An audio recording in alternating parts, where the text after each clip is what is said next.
You could do anything from Weight Watchers. You could do Zone. You could do macros. You could do calorie counting. You could do all those things. You don't need to. Mm-hmm. If you just only ate when you were hungry and you did not have seconds at dinner, you didn't snack between meals, and you didn't have dessert, you ate real food, you're going to be right in line with the amount of calories that you should have. We are here because we know the outcomes in our lives are within our control. That taking absolute ownership of how we eat, sleep, train, think, and connect with each other is how we'll optimize our health and happiness. That chasing excellence is how we grab hold of what is possible. Our mission is to live on the run, always chasing, never stopping. Hello and welcome back to another episode of Chasing Excellence. How are you, Ben? I'm good, Patrick. Thank you. Today we're going to do something many months ago now, we introduced the notion of the five factors of health. Our first question will be kind of a quick recap of what that is. And then we started to break down each one of those five into your, for lack of a better term, 10 principles of, for example, sleeping, or 10 principles of connecting.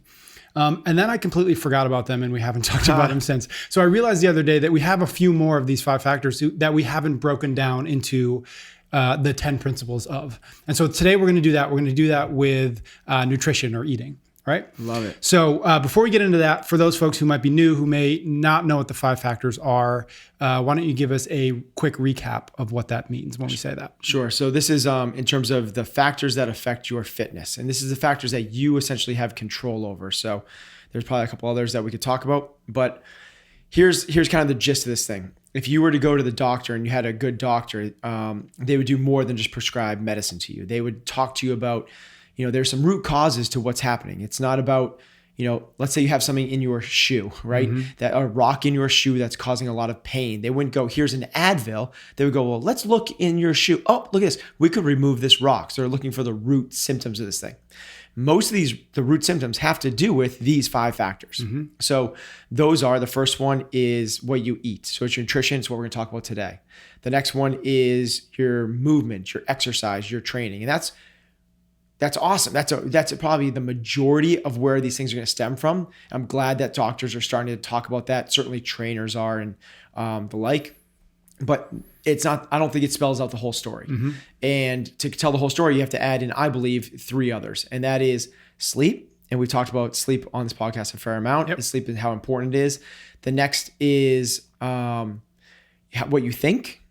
So you could be eating all the right stuff and training the right way and getting enough sleep. But if you're telling yourself the wrong story, yep, that's not going to work. And the people might be like, well, that doesn't make any sense. What you tell yourself about your stress matters. If you believe your stress is making you stronger, guess what? It's going to make you stronger. If you believe your stress is killing you, it's going to kill you. So what you think about really, really matters.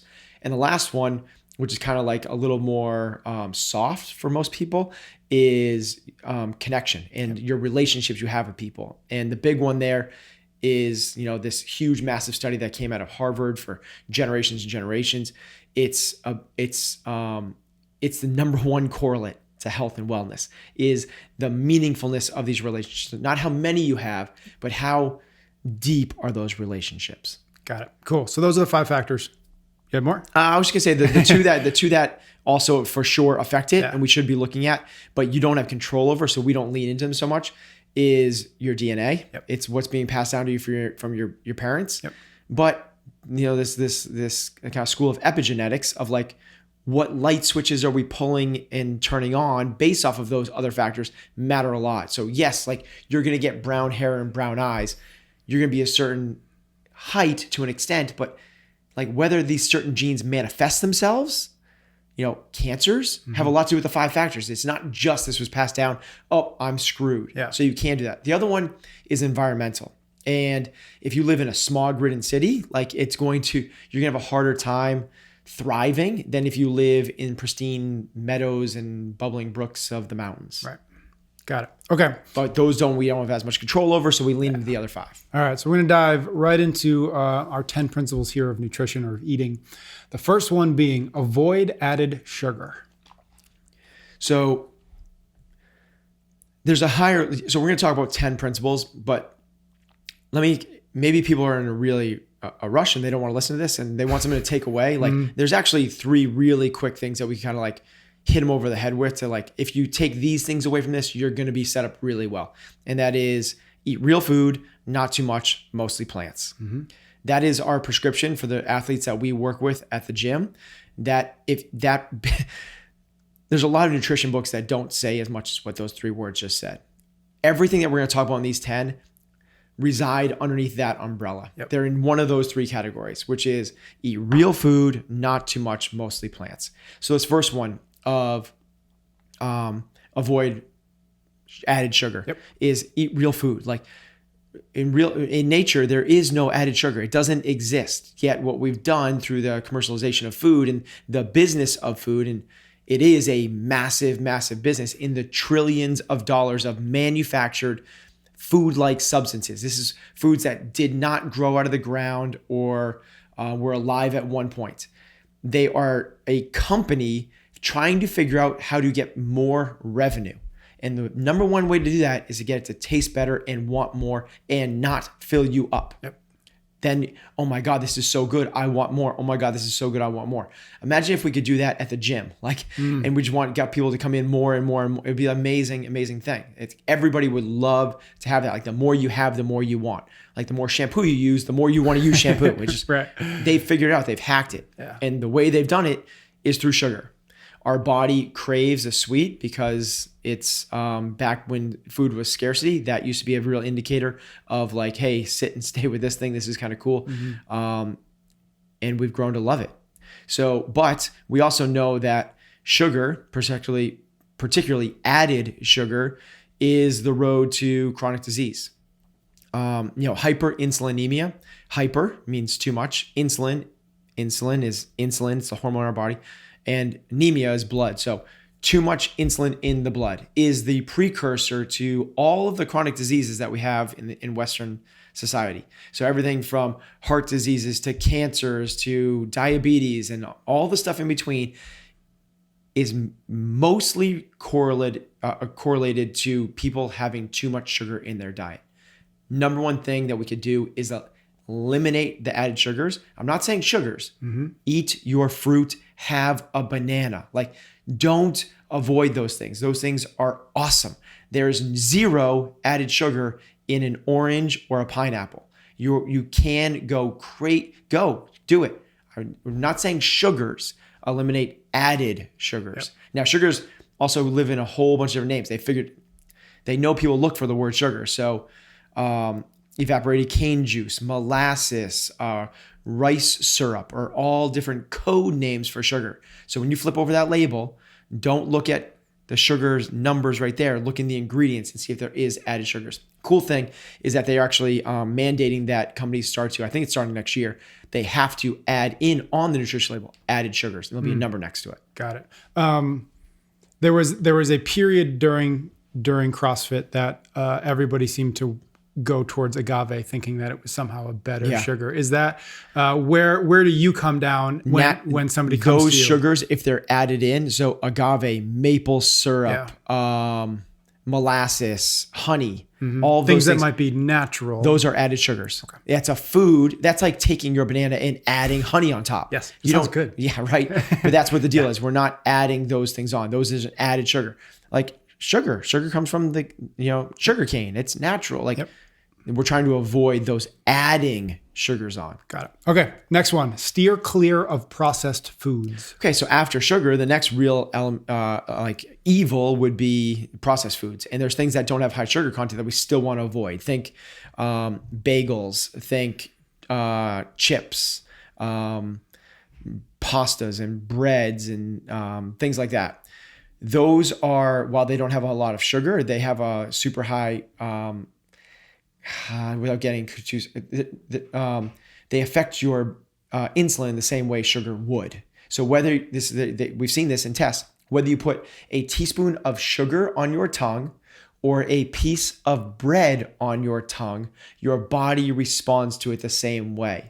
That's sugary. So those high glycemic carbohydrates are going to be processed in the body the same way that sugar would. So while we definitely want to add avoid added sugar, we also want to realize that those aren't the only things that are causing these adverse effects in our body. We want to eliminate the processed foods as well. Now, the obvious ones are like Ho-Hos and Twinkies and ice cream and stuff like that. But it's the other things too, like bagels and fat-free tortilla chips. And, not tortilla chips aren't the end of the world, but if we can kind of like pull those things back. And then by default, if we do that, we're leaning more and more into the eat real food category, which is what we're trying to do is the first thing. Yep.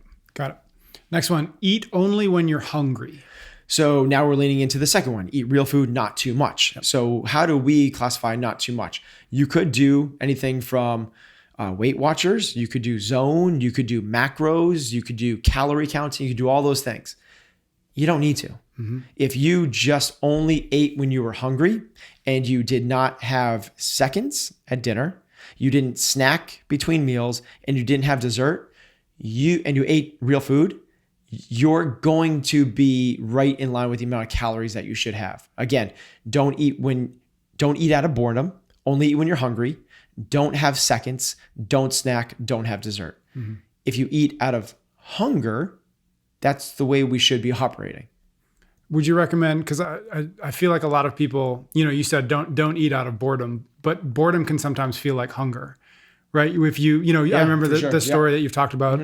I don't think it was boredom. It was routine. It was like when you would Pavlov's dog. Yeah. When you would eat a big snack at night after eating what you should, should have been enough food. You had just gotten into a habit of convincing yourself that kids went to bed, and I think it was like, I don't remember exactly what it was, but it was like a parfait or something, right? And so that wasn't hunger, that wasn't boredom, but it felt like hunger, right? So is part of the process of only eating when you're hungry, like really trying to figure out, am I hungry, or do I just want to stop looking at this computer for 5 minutes? Like, how do you? Yeah, so I would put those two things together, right? Which is eat when you're hungry, but then don't snack second dessert. Got it. And what I was doing was all three of those things. I was having dinner, and then I would go for a parfait afterwards, which is seconds.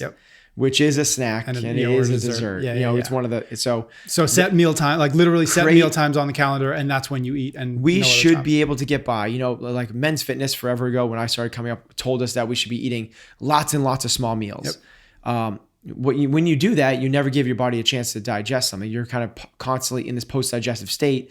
You're kind of constantly with these elevated insulin levels. If you instead ate a really nice clean meal at 7 in the morning, then you had a really nice clean meal at noon, you had a really nice clean meal at 6 o'clock, we should be able to get through the day with those 3 meals.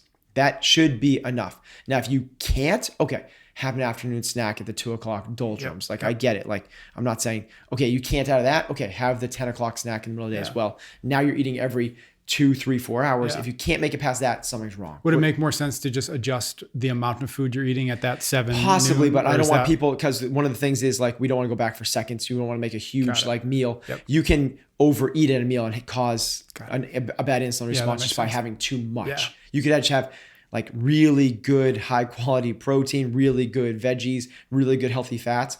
But if that meal isn't 5, 6, 7, 800 calories, it is 2,000 calories, you got an issue. Right. You got a different issue. Okay. Next one, drink water, tea, and coffee. Okay. So again, this goes back to the real food thing. It doesn't not about just what you eat. It's about what you drink. And a lot of people are getting in extra calories and extra sugar and excess processed crap through their drinks. So water, tea, coffee, all okay.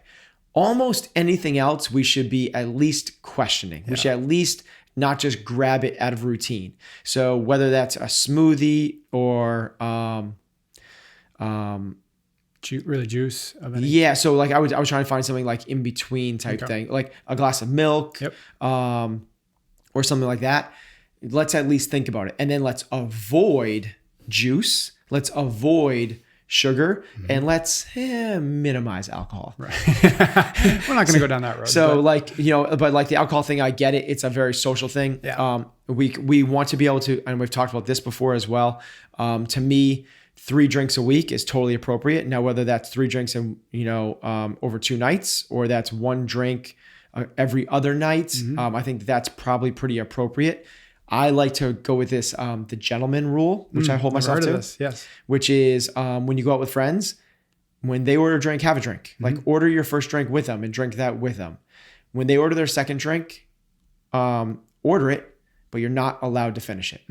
So in that case, like nobody is questioning whether you're not being social. You'll feel social. You'll feel like part of the crowd, but you also never have more than 2 drinks. Yeah, that's really funny. If you have 1.5 drinks, like you're totally safe to drive. You're totally not going to have any adverse health effects. You're not going to wake up in a bad mood tomorrow. It's like it's like a nice kind of line in the sand that I get to play the game, but I'm not going to get hurt. Yeah, it's funny. I've never drank. It's not something I've done. But in college, I would do a version of that, which is I'd get the first one, but I'd never finish the first one. And I realized really quickly that nobody pays any attention to it. Right. So I had it in my hand. They pay attention to you when you don't. When you don't have it, or when you're like, "Can I have a water?" Then they pay attention. If you just have they don't know it's literally Here's the second side of that paying attention though, and we shouldn't be doing things based off of peer pressure. But I get it. We want to also be social, and sometimes you change other people's experience by you not doing it, and all of a sudden they put up guards, and they're like, "Oh, it's gonna be that kind of night. Should I be?" So if you don't want to do that,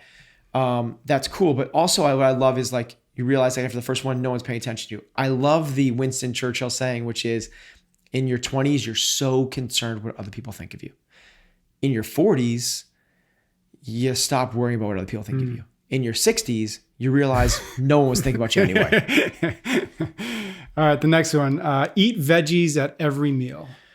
So super nutrient dense. You can eat a lot without overeating. It's really kind of, unless you're talking to my wife, it's hard to overeat veggies. She can. Yeah. So these people that are like super type A and they load up the entire plate with broccoli, then the next layer is all cauliflower, and the next layer on top of that is diced broccoli and cauliflower. And the next level on top of that is riced broccoli and cauliflower. Like, I get it. You can overeat them. Yeah.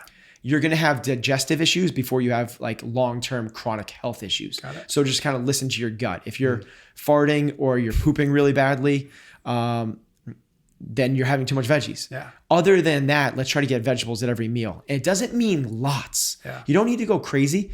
It's better to have the diversity. So have some leafy greens, have some sweet potatoes, have some peppers and tomatoes and carrots, and we can argue whether tomatoes are fruit or vegetables. But the idea is have the diversity, have a little bit of a lot, not 3 pounds of asparagus. Right. And then the thing there is like what you said is at every meal. If you can do that every meal, like you're doing a great job. Like have, like a full serving of vegetables, even at breakfast. So breakfast is the hardest one to do for sure. Most people at lunch get a salad with some protein. At dinner, they have a piece of protein with a veggie and a starch on the side, like so we can get in. But at breakfast, when you have a hard time doing this, if you go out and you're a guy that likes bacon and eggs, okay, ask for sliced tomato on the side, and then put some salt on it, and it's really, really good. Now you've gotten some, or get it with a veggie omelet, and you're getting some stuff inside. Like, just try to work in veggies at every meal. Yeah, that one's actually for me on this list. That's the hardest one. Yeah, for being whatever breakfast reason, or veggies, just getting enough throughout the day. And it's just actually since having EC on the podcast, I've been trying harder and been more aware of how bad I was at it before. So working on it. But, cool. Next one, opt for the best source. Okay, so this means where's the food coming from? So where are we sourcing the food from? So it's kind of like the next level of eat real food. So if you're shopping the perimeter and you're doing, proteins and you're doing produce, like I just like the P&P, protein and produce. If you do that, we can talk about healthy fats in a bit. But if you're doing those two things, you're doing a great job. The next level of awareness is, it matters whether you're getting like, crap chicken or like organic, real good chicken. So like I like the farm raised salmon versus wild caught salmon. It's more expensive, but the quality of the food is different. So farm raised salmon has more fat. So somebody that might be more enlightened might be like, well, that's a good thing because the fat in salmon is the good thing. farm-raised salmon actually does have a little bit more omega-3s, which is the fat we want to get, but it has a lot more omega-6. Omega-6 is the same bad fat that's in all the processed foods we're trying to eliminate. So while there's a little bit more omega-3, there's a lot more omega-6. There's also a lot more bad things like the word that's coming to mind is carcinogens, but I don't know if that's the right word. So but like PCBs. There can be high levels of bad things in foods that are not well sourced. Got it. We want to make sure that we're sourcing things well. So think organic, wild caught for fish, and grass fed for beef. The one I love is that people are leaning into this and they're realizing people care about this. So they're putting in like vegetarian fed vegetarian fed chicken.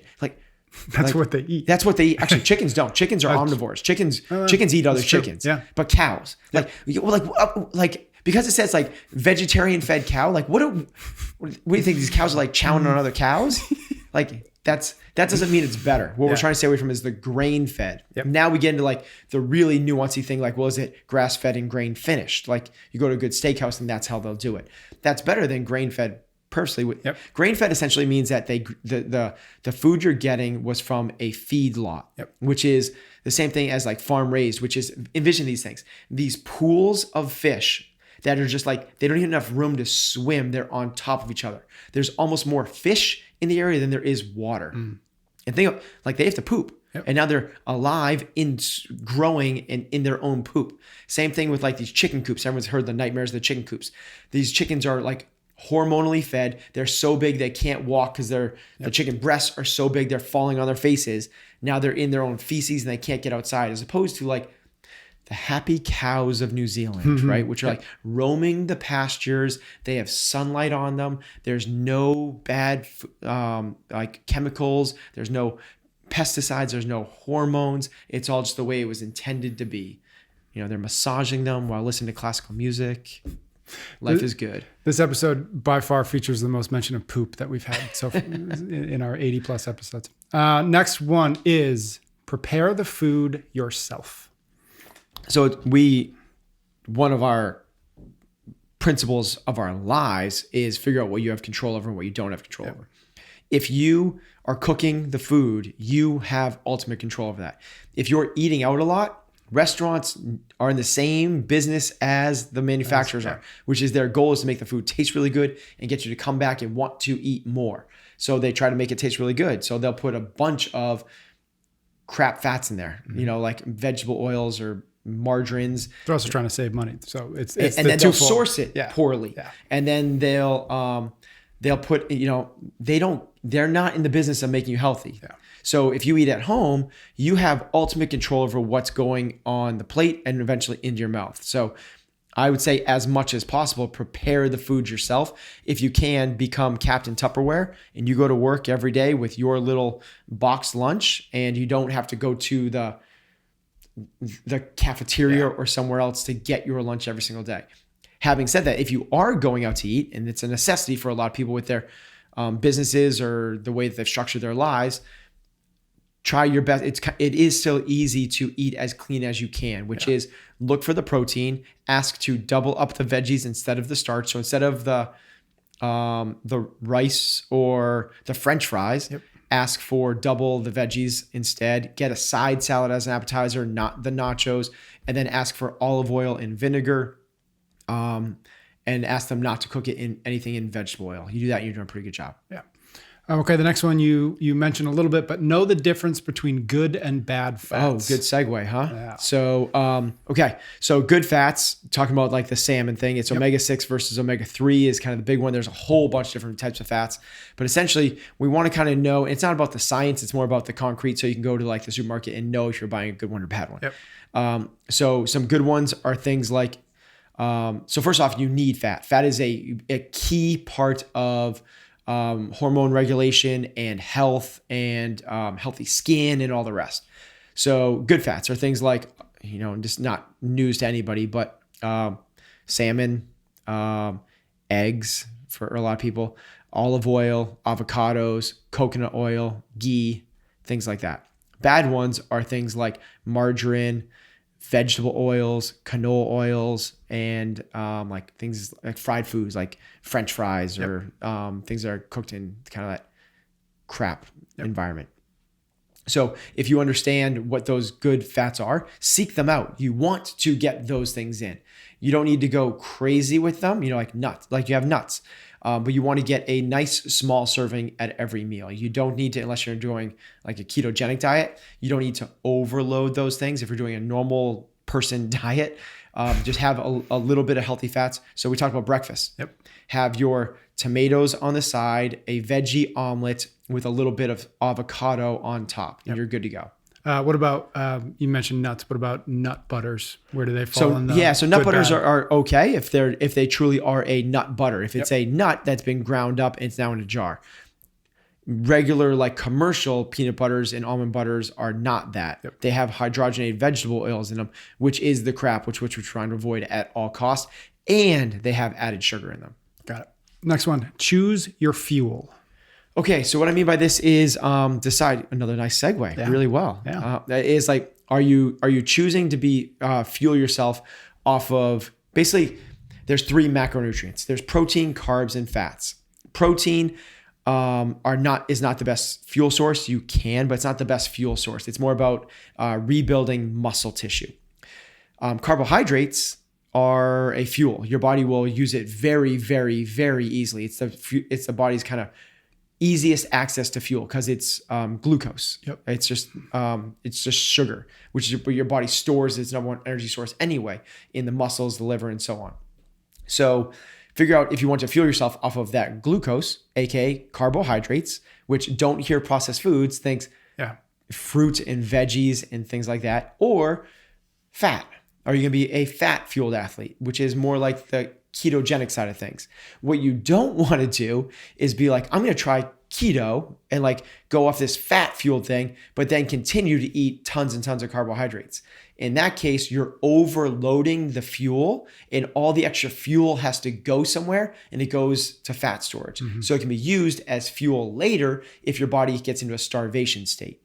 If we're able to try and figure out, like I mentioned before, have some, fuel yourself on carbohydrates and then just have some fat at every meal, macronutrient type thing, like have somewhere between like 50 to 100 grams of fat throughout the day, we're going to be in good shape. Mm-hmm. But if you're ketogenic, it kind of flips the script. Yep. You're going to have a couple 100 grams of fat every day, but you're going to try to eliminate carbohydrates because any carbohydrates then do not allow you, because it's a primary fuel source, do not allow you to tap into that ketogenic state to burn fat. You're just going to be kind of overloading the body.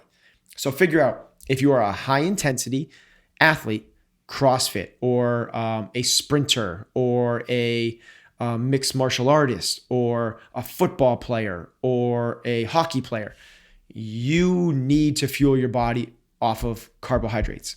If you are an endurance athlete, marathoner plus, so maybe not even half marathoner, that might be depending on how fast you are, but certainly marathoner plus, ultras and so on, you have the option of fueling yourself off of fuel. I would also put sick people in that category, meaning people. I'm sorry, you just said fuel yourself off of fuel. Fuel yourself off fat. Thank you for catching me there. That's okay.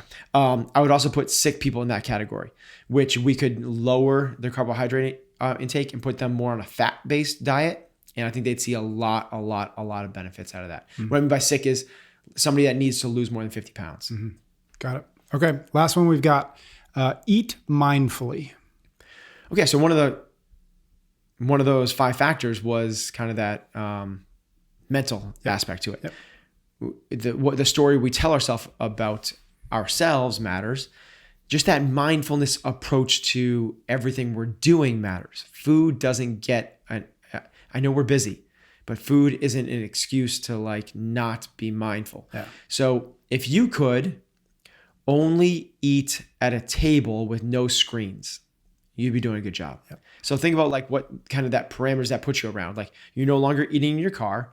You're no longer eating on the run. You're no longer eating while making your food, mindlessly eating. You're no longer snacking at the fridge and then going back to the TV. You're no longer, doing it at your desk. So what you do is you sit at a table and you don't have a screen in front of you. So now we are like sitting down having a meal. So no more snacks. Yep. We're having a meal, and because there's no screens, we are doing what food was intended to be doing, which is in our ancestral past is communal, and that's the focus. You want to be focusing on the food. That's a good thing. It lets you know how that you are eating. It lets you enjoy it. It lets you get fuller, faster. Instead of this kind of mindfulness thing, you end up like pushing down the sub and realizing, oh my God, I can't believe I don't remember eating that sub. Right.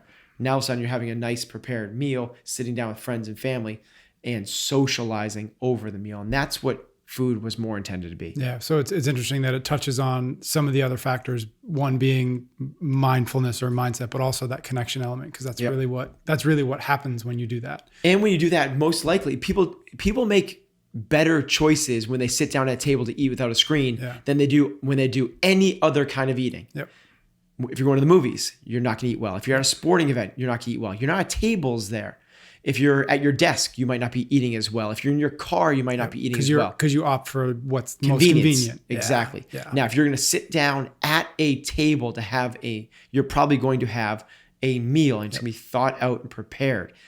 Just that alone is like knocking out, like you're almost at 80% right there. Right. Yeah. And you guys here at the gym, that was your last, I think it was the last nutrition challenge you did was that. It wasn't right? the last one. Okay. That was when we did it. We did one in between that. Got it. How did you find coming out of that, having some distance from that? How did people react to that? So the challenge was that. I think maybe there was an element of alcohol too, but it was mostly just, however you did it, you get a point if you eat a meal with no screens at a table, right? That was the rule. Having some distance from that, do you feel like that was a habit that stuck for people, or did it stick with you? I think so I know it stuck with some people. We do these challenges and we get usually we get between like 90 and 160 people to participate.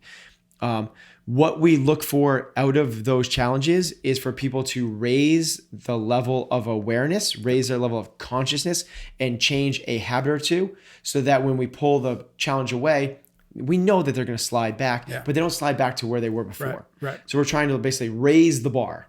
And when we did that challenge, what we had was, and what we're really looking for is for everyone to go up like a percentage point or two across the board.